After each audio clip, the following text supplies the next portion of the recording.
بسم اللہ الرحمن الرحیم۔ السلام علیکم۔ اردو کہانی سے آپ کو حقیقی زندگی پر مبنی کہانیاں روزانہ سننے کو ملتی ہیں۔ اگر آپ روزانہ نئی، سچی اور انوکھی کہانی سننا چاہتے ہیں تو ہمارے چینل کو سبسکرائب کیجیے اور ہماری تمام ویڈیو اپڈیٹس کے لیے بیل آئیکن کو ضرور کلک کیجیے۔ چلیے شروع کرتے ہیں آج کی کہانی۔ آصف میرا کلاس فیلو ہی نہیں، میری خالہ کا بیٹا بھی تھا۔ 10ویں تک ہم نے ایک ہی اسکول میں پڑھا۔ خالو جان کا بہت بڑا بزنس تھا۔ ان کے 2 بیٹے تھے، جبکہ ایک بیٹی تھی جس کا نام نمرہ تھا۔ آصف تھوڑا سا مغرور تھا، جبکہ اس کا بھائی کافی مختلف سوچ کا حامل تھا۔ خوبصورت ہونے کے ساتھ ساتھ حماد نہایت نرم دل اور عاجز مزاج لڑکا تھا۔ دونوں بھائیوں میں آپس میں 2 سال کا فرق تھا۔ ہمارے اسکول میں لڑکے اور لڑکیاں ایک ساتھ پڑھتے تھے۔ اسکول کی پرنسپل ساجدہ ایک سخت مزاج خاتون تھیں۔ ان کی بیٹی کا نام آسیہ تھا۔ یہ ان کی اکلوتی اولاد تھی۔ پرنسپل اگرچہ امیر عورت تھی، مگر وہ بیوہ تھیں۔ ان کے شوہر کا انتقال ہو چکا تھا اور بیوہ ہوئے انہیں تقریباً 12 سال گزر چکے تھے۔ ساجدہ اپنی بیٹی سے بہت پیار کرتی، کیونکہ وہ اس کی کل کائنات تھی۔ وہ اس کی آنکھوں میں آنسو نہ دیکھ سکتی تھی۔ بیٹی کو بھی بہت ناز و نام سے پالا تھا، تبھی وہ کچھ ضدی ہو گئی تھی۔ یوں وہ ایک خوش مزاج لڑکی تھی۔ خوبصورتی کے علاوہ اس میں کئی خوبیاں تھیں۔ آسیہ ہماری کلاس فیلو تھی۔ وہ پڑھنے میں لائق تھی، ہمیشہ اول پوزیشن لیتی تھی۔ اپنے حسن اخلاق کی وجہ سے وہ ہر لڑکی کا دل جیت لیتی تھی۔ آصف بہت شرارتی تھا، مگر اس کی شرارتوں سے ہر کوئی محظوظ ہوتا تھا، خاص طور پر آسیہ خوب ہنستی۔ رفتہ رفتہ آصف اس لڑکی میں دلچسپی لینے لگا۔ پھر وہ گھڑی آن پہنچی جس کا مجھے ڈر تھا۔ میرا کزن پرنسپل کی اس لاڈلی بیٹی کا دیوانہ ہو گیا۔ وہ ہر وقت اس کے بارے میں باتیں کرتا۔ میں اس بات سے بخوبی واقف تھی کہ ان دونوں کی شادی نہیں ہو سکتی، کیونکہ آصف کی منگنی بچپن سے ہی اس کی خالہ کی بیٹی سے ہو چکی تھی، مگر اسے کسی بات کی پرواہ نہیں تھی۔ وہ بس آسیہ کی رٹ لگائے رکھتا۔ میں نے اسے بہت ڈرایا کہ تم باز آ جاؤ اپنے اس عشق کے چکر سے۔ اگر میڈم ساجدہ کو پتہ چل گیا تو وہ تمہاری ایسی درگت بنائے گی کہ عمر بھر یاد رکھو گے۔ تمہارے ابو الگ تمہیں اس بات پر الٹا لٹکا دیں گے، کیونکہ تمہاری منگیتر ان کی سگی بھتیجی ہے۔ وہ کسی صورت یہ رشتہ نہیں توڑیں گے۔ میری باتوں کا اس پر کوئی اثر نہ ہوا، الٹا وہ مجھے ہی بزدل اور بے وقوف کہنے لگا۔ میری باتوں کا اس نے بہت مذاق اڑایا۔ آسیہ سمجھدار لڑکی تھی۔ وہ بہت جلد آصف کے رویے سے اس کے دلی جذبات سمجھ گئی، مگر اس نے تحمل سے کام لیا۔ آصف جب بھی کوئی ایسی بات کرنے کی کوشش کرتا تو آسیہ جان بوجھ کر انجان بن جاتی یا درگزر کر دیتی۔ وہ کلاس میں خود کو کسی کا مرکز نگاہ نہیں بنانا چاہتی تھی۔ وہ چاہتی تو اپنی والدہ سے شکایت کر کے آصف کو اسکول سے ہی نکلوا دیتی، مگر اس نے ایسا نہ کیا، جس پر میرے کزن کے حوصلے بڑھ گئے۔ وہ جان بوجھ کر اسے تنگ کرتا اور اس کی شرافت کا فائدہ اٹھاتا۔ آسیہ جب اس کی باتوں پر غور نہ کرتی تو وہ اپنے دوستوں سے کہتا کہ اسے کہو میں اس سے پیار کرتا ہوں اور اسے شادی کرنا چاہتا ہوں۔ آسیہ کی مجھ سے اچھی دوستی تھی۔ ایک دن بولی، تمہارا کزن جان کر میں درگزر سے کام لے رہی ہوں، مگر اس کا جنون اب حد تک بڑھ گیا ہے۔ تم اس کو روک دو، ورنہ ایسا نہ ہو کہ میں امی سے شکایت کر دوں اور یہ اسکول سے نکالا جائے۔ سوچو، تب یہ میٹرک کے امتحان بھی نہیں دے سکے گا۔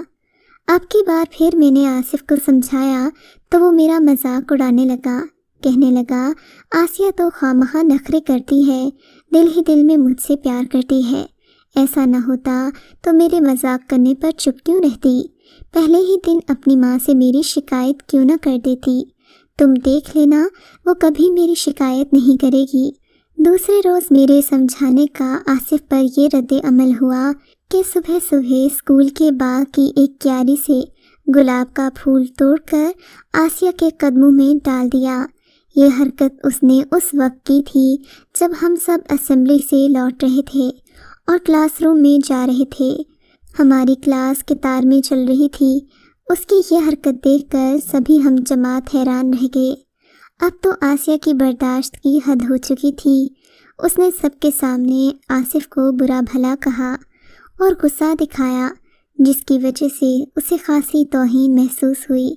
اس کو یہ امید نہیں تھی کہ جو لڑکی ہمیشہ صبر و تحمل کا مظاہرہ کرتی تھی، یوں اس کو سب کے سامنے گھٹیا کہے گی۔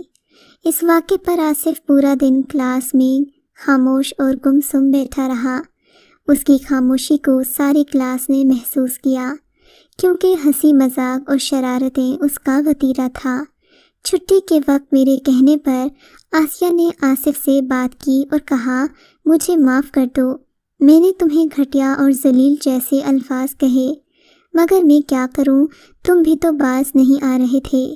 یہ بات سب دوستوں میں پھیل گئی کہ آسیہ نے آصف سے اپنے رویے کی معافی مانگی ہے، کیونکہ وہ اسے چاہتی ہے، حالانکہ اس نے کسی المیے سے بچنے کے لیے ایسا کیا تھا۔ مجھے پتا تھا اگر وہ بات نہ کرتی تو آصف میٹرک کا امتحان نہ دیتا، اپنا مستقبل داؤ پر لگا دیتا۔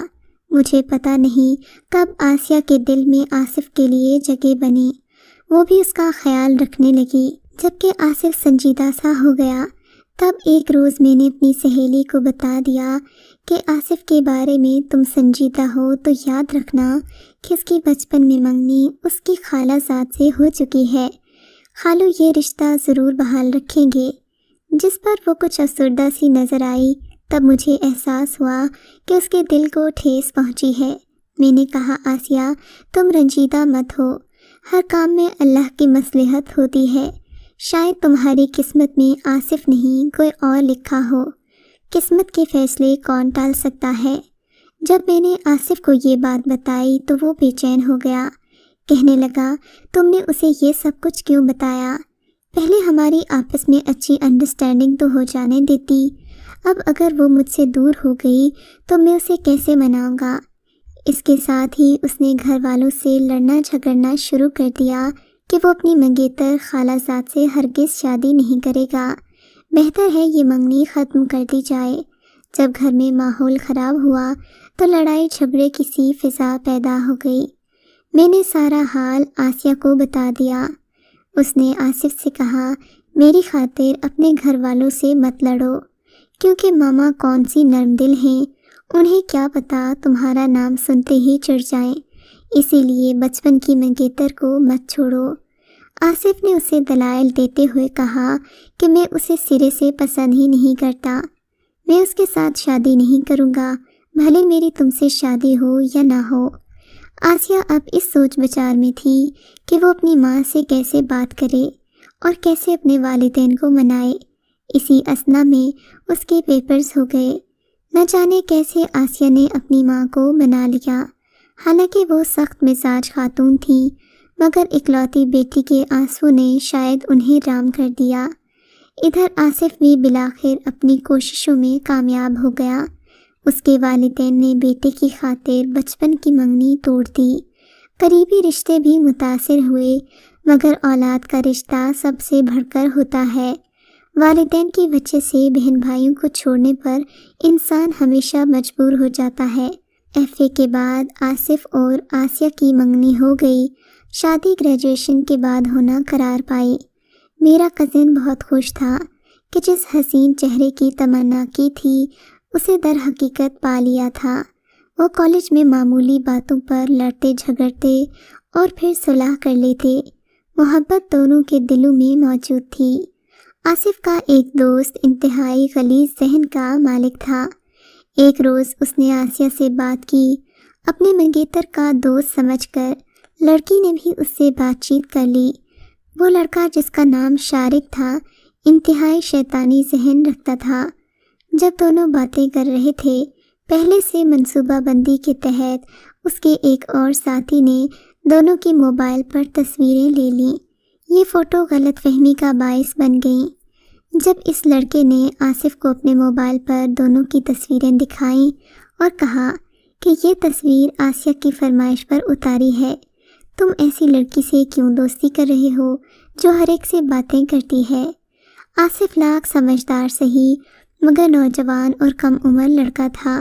وہ اس بدخواہ کی باتوں میں آ گیا، آسیہ سے سخت بحث پرس کی اور رشتہ ختم کرنے کی دھمکی دی۔ آسیہ رونے لگی۔ اس کی والدہ نے پوچھا، کیا بات ہے، تم کیوں رو رہی ہو؟ اس نے ساری بات بتا دی۔ میڈم ساجدہ کو بہت غصہ آیا۔ وہ غصے میں بھری ہوئی آصف کے گھر گئیں۔ آصف کا چھوٹا بھائی حماد ملا۔ میڈم نے ساری بات بتا کر کہا، میں ہرگز آصف کو رشتہ نہیں دوں گی۔ ہاں، اگر تم رشتہ طلب کرو تو میں آسیہ کو تم سے شادی کروا سکتی ہوں۔ حماد بہت ہی ذہین لڑکا تھا۔ میڈم کی دوربین نگاہوں نے اس کی قابلیت اور اچھے کردار کو محسوس کر لیا۔ وہ سمجھ گئی تھی حماد اپنے بھائی سے کہیں زیادہ اعلیٰ شخصیت کا مالک ہے۔ یہ بات اس کے رنگ ڈھنگ سے واضح تھی۔ وہ سمجھ گئی تھی کہ یہ رشتہ زیادہ موزوں ہے۔ جب آنٹی کے سامنے مسئلہ رکھا گیا، انہوں نے بھی کہا، ٹھیک ہے، آصف اگر رشتہ توڑنا چاہتا ہے تو میں اپنے چھوٹے بیٹے کے لیے یہ رشتہ لے سکتی ہوں۔ میں آسیہ جیسی اچھی لڑکی کو کھونا نہیں چاہتی۔ ماں نے آصف سے بات کی۔ وہ لڑکوں کو بہکانے سے آگ بگولا ہو چکا تھا۔ غصے میں ماں سے کہہ دیا، میں آسیہ سے شادی نہیں کر رہا، آپ جو چاہے مرضی کریں، میری طرف سے اس رشتے کو ختم کر دیں۔ آصف نے تو جذبات میں ایسا کہا تھا، ماں کو اسے سمجھانا چاہیے تھا، مگر آنٹی نے سمجھانے کی بجائے حماد کا رشتہ دے دیا اور آسیہ کی والدہ نے بھی رشتہ مان لیا۔ آسیہ کا دل ٹوٹا ہوا تھا۔ وہ خاموش تماشائی بن گئی۔ اس نے ماں کے حکم کو نہ ٹھکرایا، جیسا ماں نے کہا ویسا ہی کیا۔ یوں وہ آصف کی بجائے حماد کی تقدیر میں لکھتی گئی۔ شادی کے بعد آسیہ کو احساس ہوا کہ اس کا فیصلہ غلط تھا، ماں کا فیصلہ صحیح تھا۔ آصف اس کے لائق نہیں تھا، جبکہ حماد بہت بہتر شخص تھا۔ اس کا مستقبل بھی شاندار تھا۔ والدین کے کیے ہوئے فیصلے سمجھداری سے کیے جاتے ہیں۔ نتیجے میں وہ حماد کے ساتھ ایک خوش و خرم زندگی گزارنے لگی، جبکہ آصف حسد کی آگ میں سلگتا رہ گیا۔ آسیہ کی قسمت جاگ اٹھی۔ شوہر کی محبت اور خوش اخلاقی سے وہ آصف کو بھلا کر نئی زندگی میں مگن ہو گئی۔ 1 سال بعد ان کے آنگن میں ایک ننھا سا پھول کھلا، جس سے ان کی ازدواجی زندگی اور حسین ہو گئی۔ اب آصف کو اپنے نقصان کا اندازہ ہوا۔ وہ جانتا تھا کہ آسیہ ایک باحیا اور پاک دامن لڑکی ہے، مگر اب پچھتانے سے کیا فائدہ۔ آصف کے مزاج کو کسی نے نہ سمجھا، نہ ہی کسی نے اس کے حسد اور جلن کے جذبات کو محسوس کیا۔ کسی نے پرواہ نہ کی کہ وہ کس قسم کے ذہنی مرض کی طرف جا رہا ہے، مگر آسیہ کے لیے جو محبت اس کے دل میں تھی، اپنے چھوٹے بھائی کی بے پناہ محبت کو بھی وہ برداشت نہ کر سکا۔ ایک روز وہ قیامت بھری دردناک اندھیری رات آ گئی، جب آصف نے اپنے ہوش و حواس کھو دیے۔ دونوں ایک گھر میں رہتے تھے۔ ایک رات وہ بہت زیادہ شراب پی کر گھر آ گیا۔ اپنے چھوٹے بھائی کو بیوی کے ساتھ دیکھ کر اس نے حماد کی جان لے لی۔ اس حادثے کی وجہ سے آسیہ ذہنی مریضہ بن گئی۔ لوگ آصف سے نفرت کرنے لگے، حقارت سے اسے قاتل کہتے۔ وہ تو جیل چلا گیا، جبکہ آسیہ اپنی والدہ کے پاس ایک اذیت بھری زندگی گزار رہی ہے۔ میڈم ساجدہ اسے سنبھالتی ہیں اور اس کے بچے کو بھی دیکھتی ہیں۔ وہ بیچاری عجیب مشکل میں ہے۔ محبت ایک اعلیٰ اور عرفہ جذبہ ہے، مگر جس سے محبت ہو اس کی شخصیت کا بغور مطالعہ کرنا چاہیے، کیونکہ جب محبت جنون کی شکل اختیار کر جائے تو خطرناک بن جاتی ہے، اور یوں نہ چاہتے ہوئے بھی انسان دوسرے کو نقصان پہنچا بیٹھتا ہے۔ یوں نفسیات کی زبان میں ایسے عاشقوں کو ذہنی مریض گردانا جاتا ہے۔ اصل عشق اور عام عشق میں زمین آسمان کا فرق ہے۔ ایک عشق اللہ سے رشتہ جوڑنے کا سبب بنتا ہے، تو دوسرا عشق ہوس کے زمرے میں آتا ہے۔ خدا سبھی کو عشق کے نام پر غلط راہوں پر چلنے سے بچائے۔ اگر آپ کو یہ کہانی اچھی لگی ہے تو اس ویڈیو کو لائک کیجیے اور اس طرح کی مزید ویڈیوز دیکھنے کے لیے ہمارے چینل کو سبسکرائب کیجیے۔